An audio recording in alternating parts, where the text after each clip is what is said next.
As part of our meditation this evening, these words of the great Persian Sufi poet Hafiz. And he is addressing in this poem his inner guru, his guiding light, that is, guiding his way through the morass of time and space. And it tells, this poem, of a true seeker's yearning. Hafiz. When your shadow fell on my head,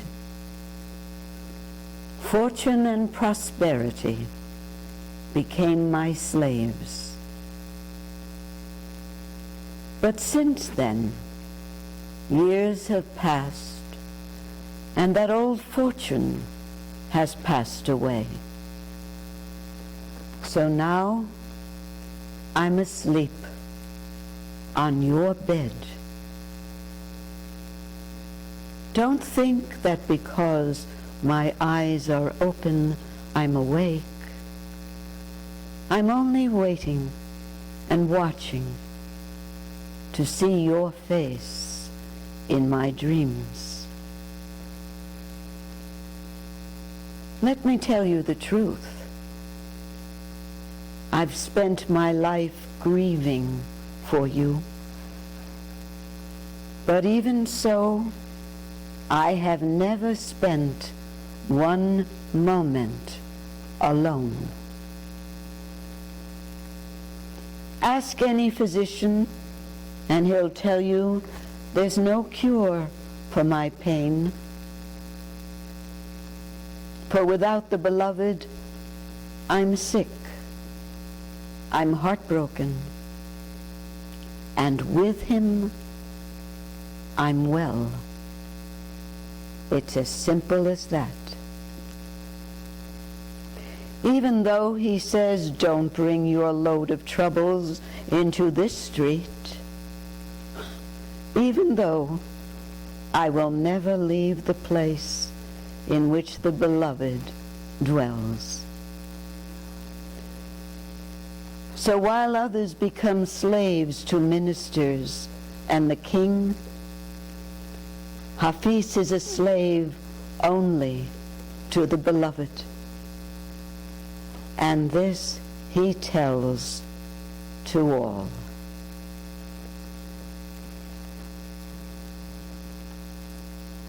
Some of us imagine the beloved to be the physical guru, whom we meet and who helps us and guides us. Others without that physical presence this lifetime feels within a golden guiding light, an intuitive wisdom that reminds us what is true, what is untrue, what is real, what is unreal. But we're so busy, we're so distracted with so many things to do that we take so little time to sit and listen to that inner voice that makes everything so simple, so clear. So now we have that opportunity right now in this lovely atmosphere. Let go of all preconceptions, all conclusions, all memories, and be here now, open to the truth that is always present.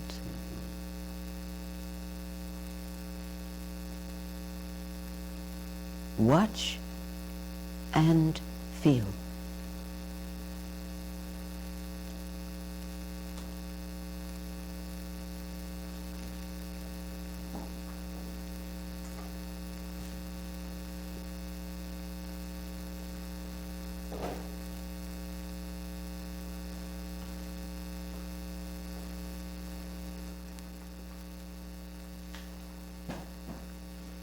what happened this week influenced the choice of readings.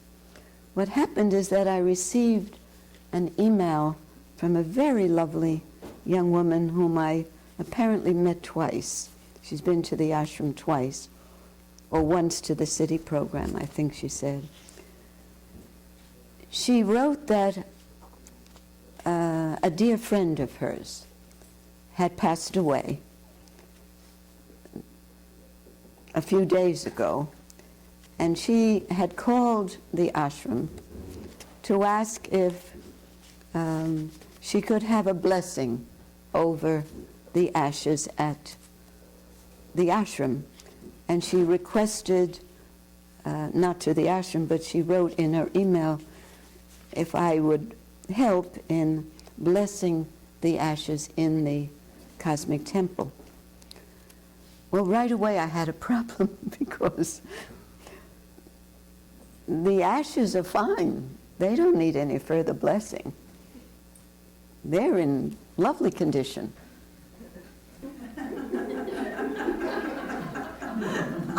I heard that she had suffered in her body for years.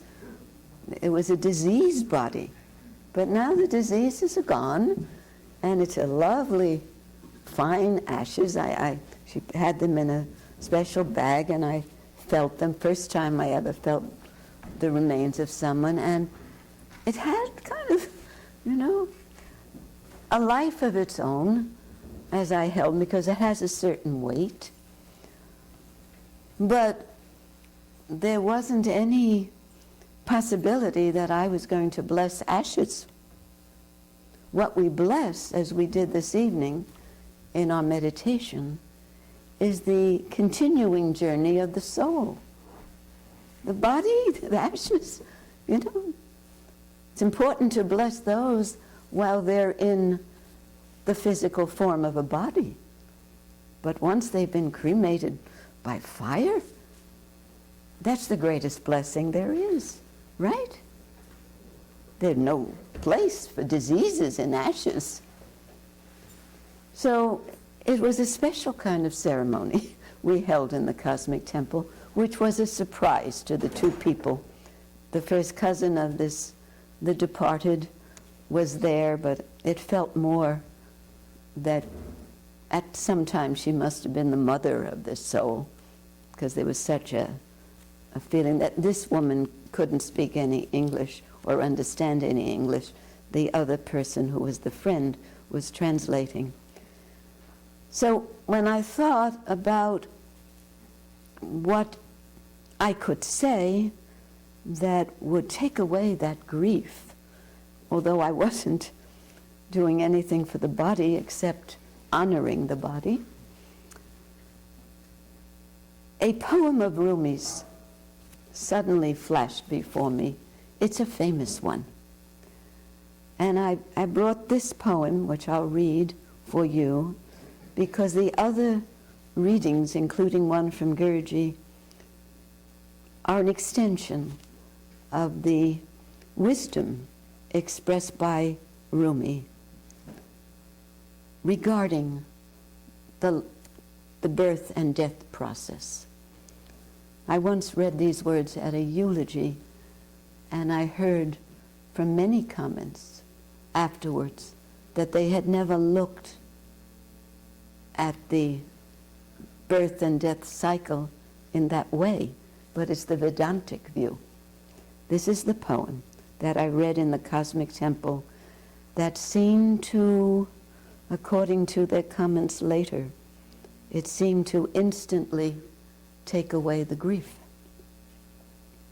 Rumi says, "I died as a mineral and became a plant. I died as a plant and rose to animal. I died as an animal, and then I was man. Why should I fear? When was I less by dying?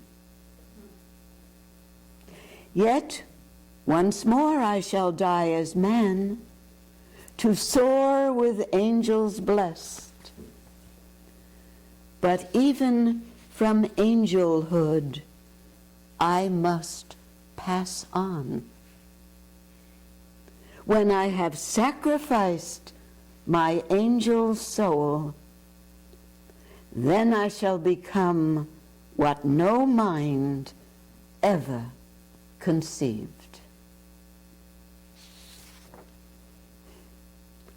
Gold, pure gold.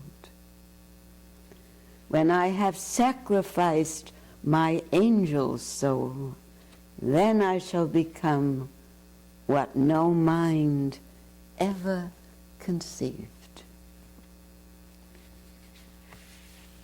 I didn't ask any questions of them, but I did mention that I had heard from Guruji on more than one occasion that when we're grieving for a soul, the soul isn't free to soar, to fly. The attachment pulls it. It's a magnetic pull.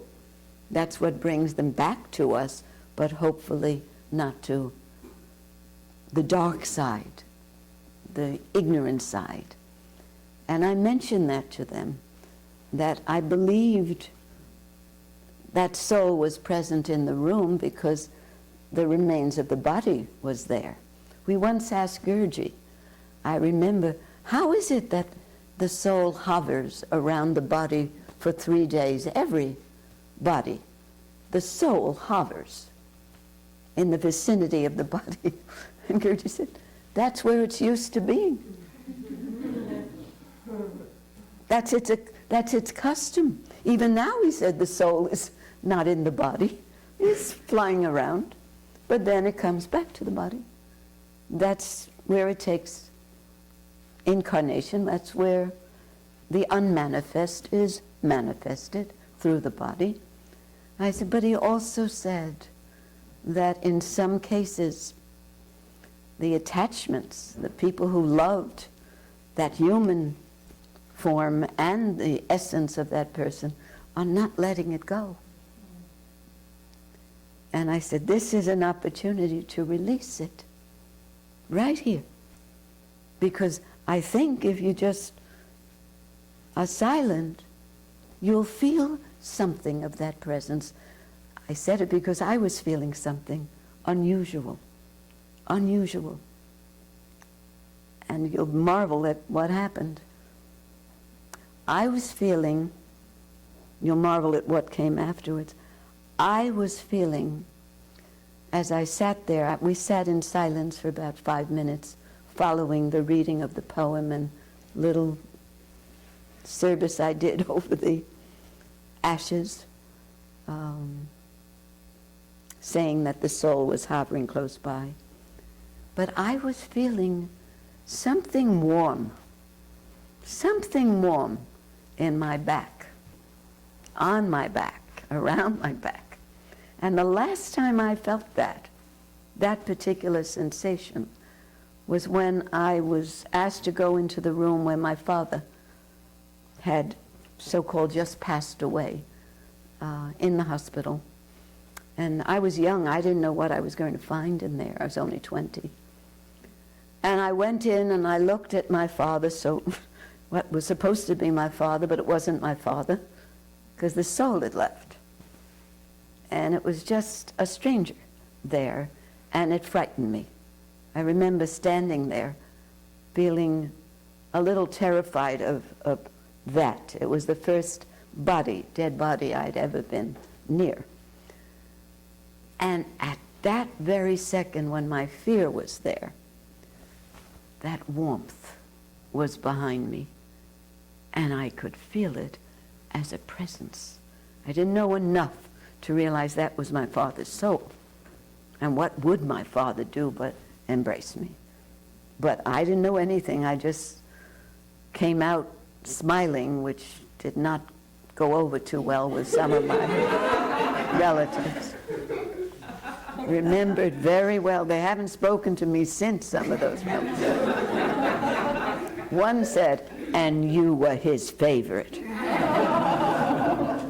I didn't even know I was smiling. I know now. But this is where the miracle came in. The two women came at the end of our afternoon program and said they have one more question. And I said, of course, go ahead. These are very real people, these two women. They carry, all the pain of the world on their shoulders. They have so much compassion. Real people. And their question was, perhaps you know it already. Each one of them told the other that they had this strange warm feeling on their back.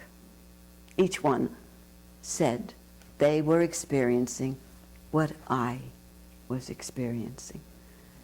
And the lady who didn't speak any English, they're both from Cuba, said, "Ask her if that could have been Maria."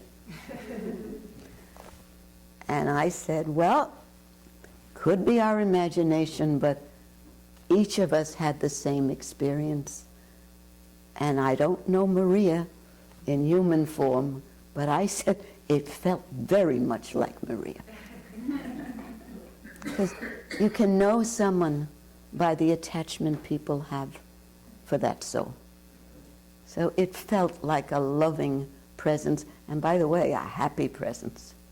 It's like a big bear hug when you feel heat behind you.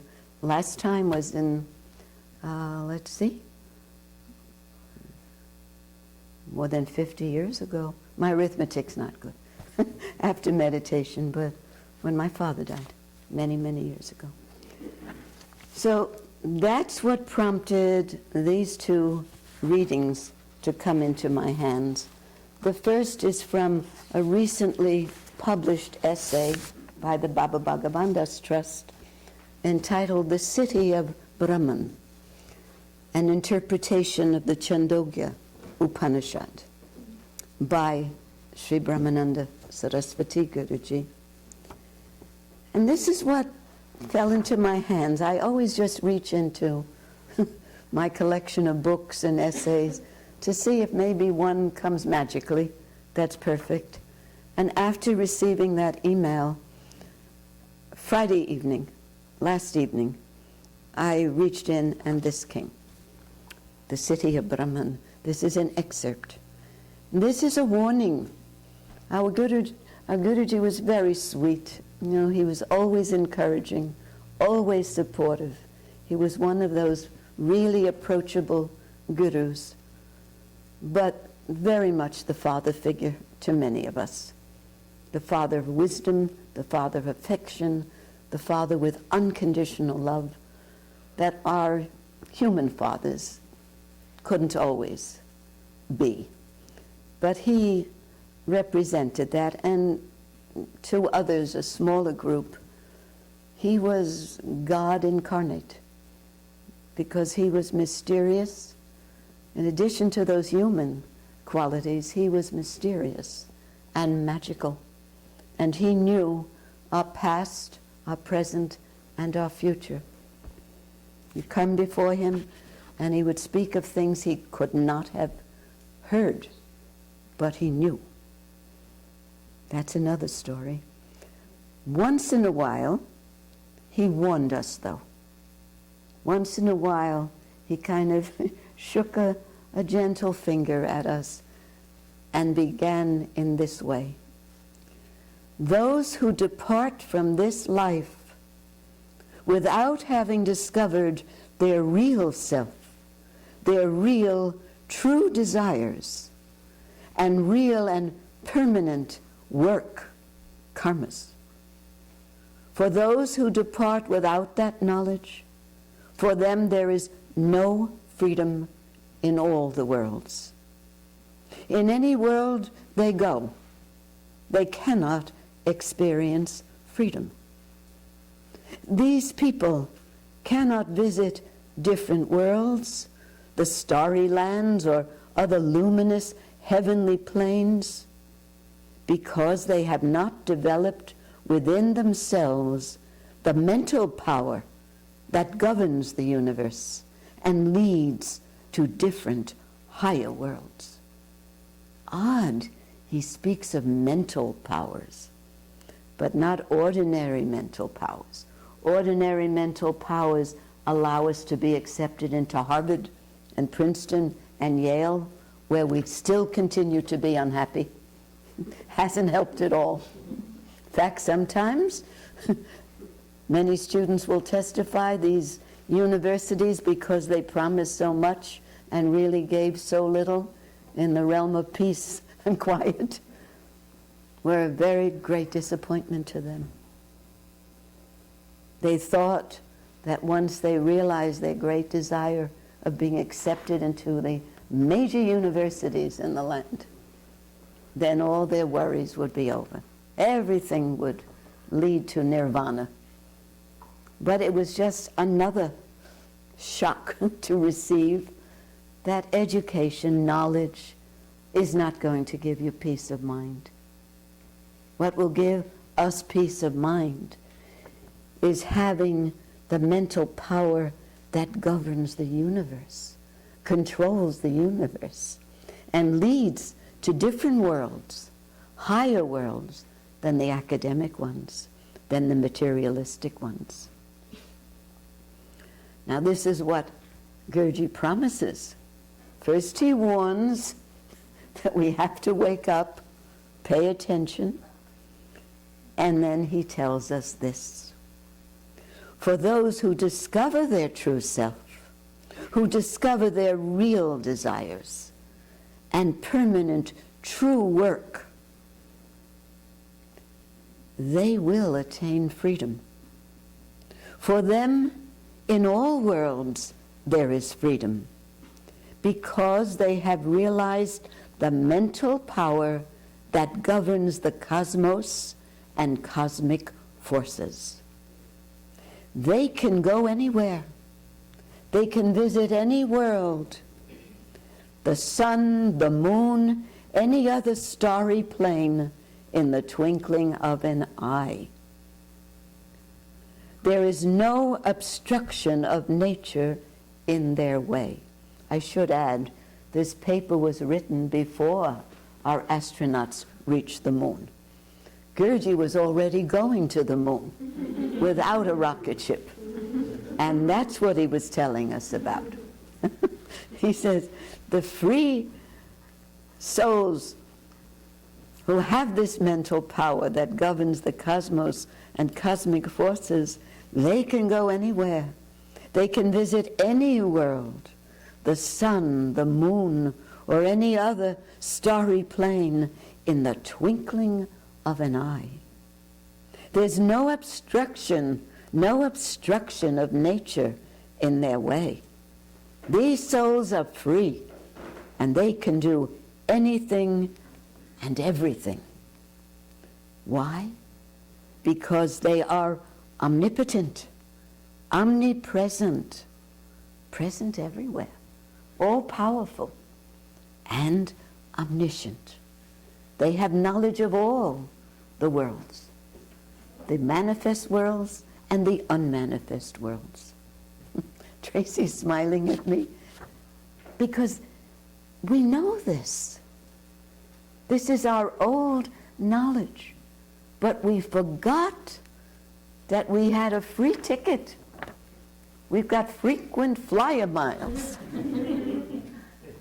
We can fly frequently, whenever we want.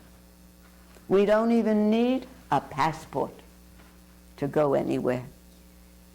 That made you smile? Not my words, Gurdjieff's words. We're like birds. Gurdjieff said, do the birds need a passport to fly from here to Cuba or to Paris? No, these birds are luckier than we are. Some of us still need a green card. The birds eat that green card. Our Guru, there were many, many, many reasons we loved him. But he not only opened the serious side to our nature, He opened the blissful side, where laughter came easily. Laughter that we've never laughed before came in his presence. And is still coming, as you can hear, from just listening to his words and remembering his words. These liberated souls have complete sovereignty in the universe. A monarch, an emperor with complete sovereignty in the world is nothing before the liberated soul. For the worldly king and emperor are still mortal and have only limited power in limited space and time. That's why in India and other Eastern lands, the kings always bow down to the sadhus, the beggars, the monks, the enlightened ones. They always recognize that the true renunciates are those who renounce their blissful kingdom and remain with us to help us. And sometimes the monks would bow down before the king, and the king would say, "No, no, you are the renunciate. You have renounced gold and elephants and kingdoms to put on the robes of a beggar because you're so happy being free." And the monk said, "No, no, no, I have renounced nothing but nonsense.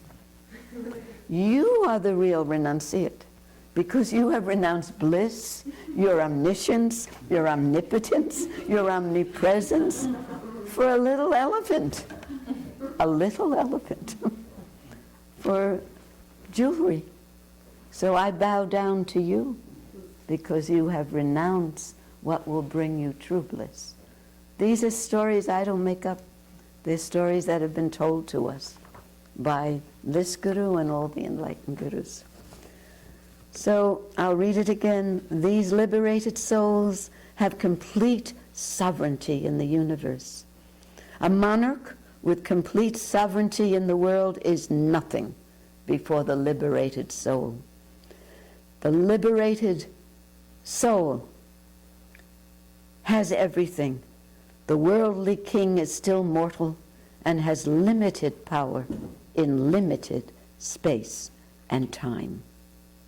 Therefore, seeing the self impartially and practically in all human beings, and seeing all human beings in the self, all beings in the self, in that way a yogi obtains autonomy. So Guruji reminds us, meditate, experience this truth by your own practice. What he said often, especially around Easter time, is the resurrection of others will not help us. We need our own resurrection. If the resurrection of Jesus Christ helped us, then you wouldn't need any ashrams. You'd all be walking around happy and free and beautiful and wise.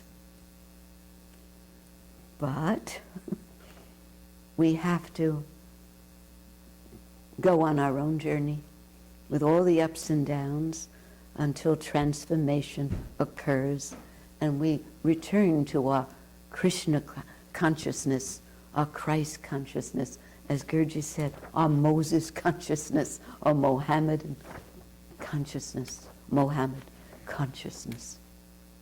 They're all the same, but we forgot. Our suffering, very good reminders. The shocks we have in life, very good reminders to come here. I guarantee one thing, as you're sitting there, because you're looking too solemn. I don't like that. I don't like too solemn. I like you serious, but not in despair.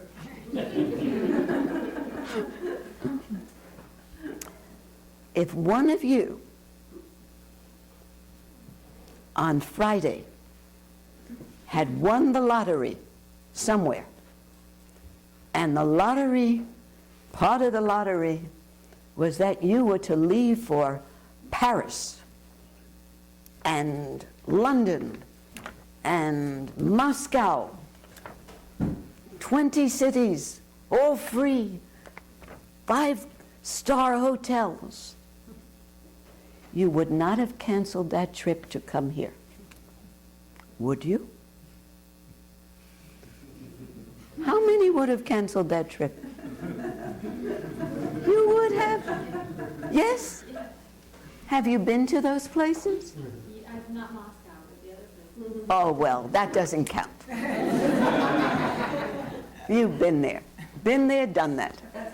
But you is this the first time at the ashram? Second. I like your spirit of adventure. Anyway, it tells me something about you. What is your name?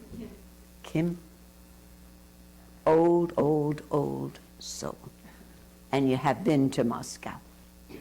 Russian, actually. Wow. Oh, Kim, you did something so bad just now. Now everybody's going to say, tell me where I'm from, Joan. It's very funny. So, before I leave this paper, it's not even the full paper. That booklet is in the gift shop. It's called The City of Brahman, an interpretation of Chandogya Upanishad. I hope there are other copies there, because there'll be a rush now tomorrow.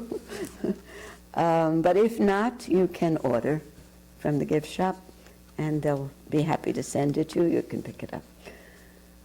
I always I ask myself when I read something as powerful as this, since my guru was and is so unpredictable, his wisdom, his message always came like an electrical storm on my consciousness. Always a surprise was hidden in his words. And again, I've read that booklet, Bharati. It was a gift, I think on Guruji's birthday.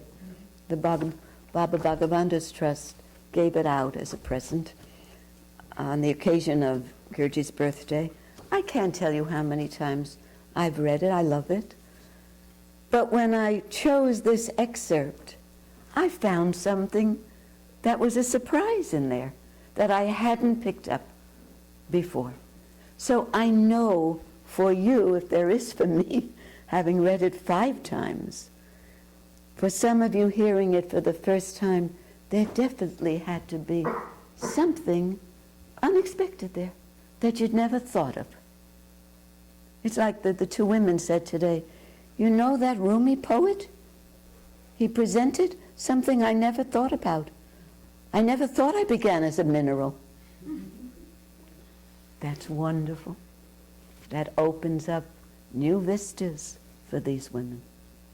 You nodded your head when I said there was a surprise, didn't you? A little bit? You're not in trouble. I'm not bothering you. But if you nodded your head, there has to be someone else. Is there anyone who would like to say what surprised you? What came as something new that you hadn't thought about before? There's so much in here. Anybody want to be brave and share it? Yes, thank you. Right. I think what really kind of struck me was like when you got to the point where we're talking about mental power. And I always think that I'm relatively powerless, frankly. So I didn't quite get that as to what that would be. I don't know whether you got to that or when I missed it. Right. I know, it's very good that you're asking the question, because in yoga we learn that there are 2 minds, at least. One of them is the individual thinking mind, and we need that. We talked about that this afternoon in the group. We need the thinking mind, otherwise you wouldn't have known to come here. You had to think to come here. Even to drive here you had to think And then to walk over here to this building, you needed to think. But when we go beyond the body, mind, and senses through the witnessing practice, where time drops away, space drops away, memories drop away, because witnessing keeps you in the here now. And that witnessing opens the gate. They call it effortless witnessing. It opens the door to the state of meditation, which is our natural state. That cannot be practiced. That shouldn't be practiced. It's like practicing sleeping. You'll be up all night if you're practicing sleeping. I think this is it. Maybe it's it. No, it's not. The sleep state is a state. The meditative state is a state. Witnessing can be practiced throughout your waking state. Witnessing that instantly has you in the here now. Being in the past means you're judging. Projecting into the future, we're judging. What we want to think about, what we don't want to think about. But if you're witnessing, the thoughts will come and go, but there won't be thinking about those thoughts. If you're just witnessing the movement from second to second, from perception to perception, you have to try it. Just with that understanding. That leads us to what is called the cosmic mind, in which there's this full power, in which we are instantly not feeling omnipresence, but we are omnipresence itself. Witnessing, and then the witness becomes the omnipotence itself, the omniscience itself. There's no separate I saying, oh, this must be omnipotence. This must be, no. It's just that. We're filling the whole universe. I don't even know how to describe it because the mind is never present at that moment, the individual mind. But entering into the cosmic mind is what allows us that mental power that governs the universe. The universe is still in the manifest. The original state of our being, which is Satchit Ananda, the state of the total existence, the state of total knowledge, total power, that's beyond the body, mind, and senses. And when you're there, you'll know it. Then something beyond the mental plane will go silently. Ah, you got it.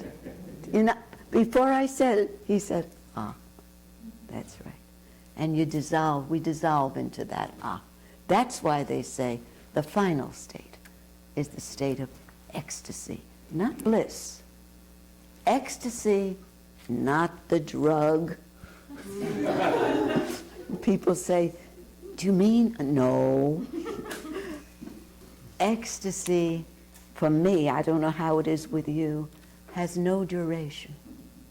Ecstasy is instant. Are there any children here? Anyone under the age of 30? I'm joking. Gurdjieff would actually say, I can't say it on that. I don't want to say it, but he gave, use your imagination. Use your imagination to understand on the physical realm what would be considered ecstasy. Don't call it out. But I think you know. And Gurdjieff would actually talk about it. He say, on your level of experience, that's the closest it comes. But it's still not what is indescribable. So do you have a little sense? I can't find the language to really tell you. The only thing I will tell is what came up this afternoon, I think, Tawana.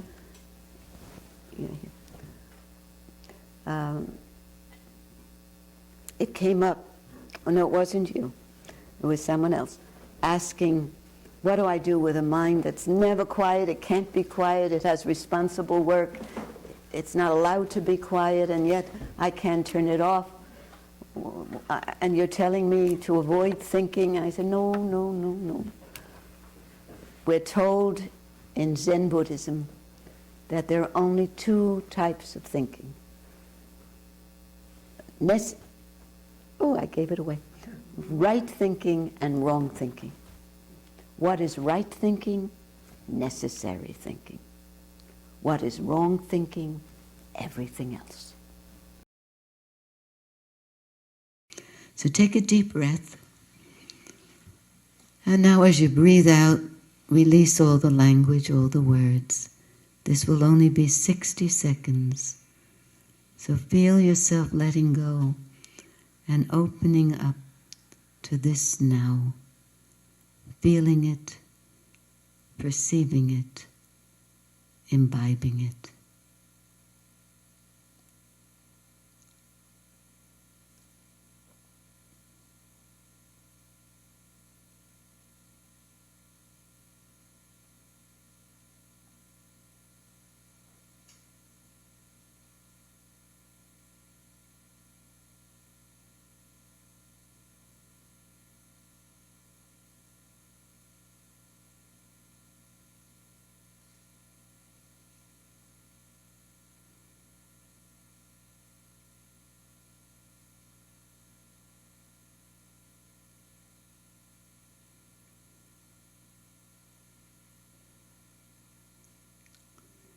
Sometimes it only takes 1 minute to reconnect with your real life, your real home.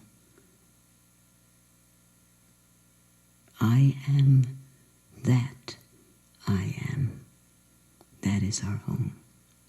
Krishna Devi, would you lead us in our traditional prayer?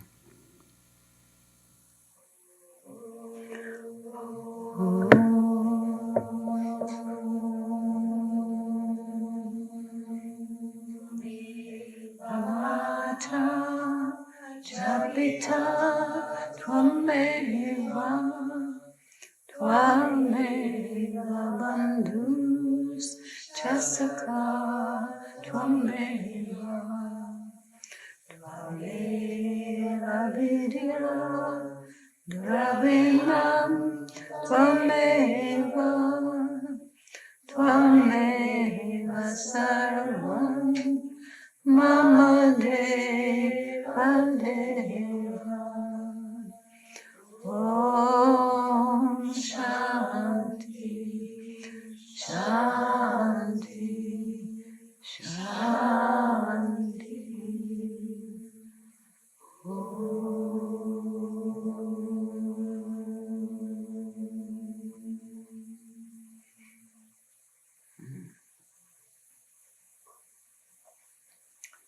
Thank you, Krishna Devi. And if some of you are feeling very high, that you may need a designated driver, take 2 cookies. Chocolate chip is a great way to come back to earth.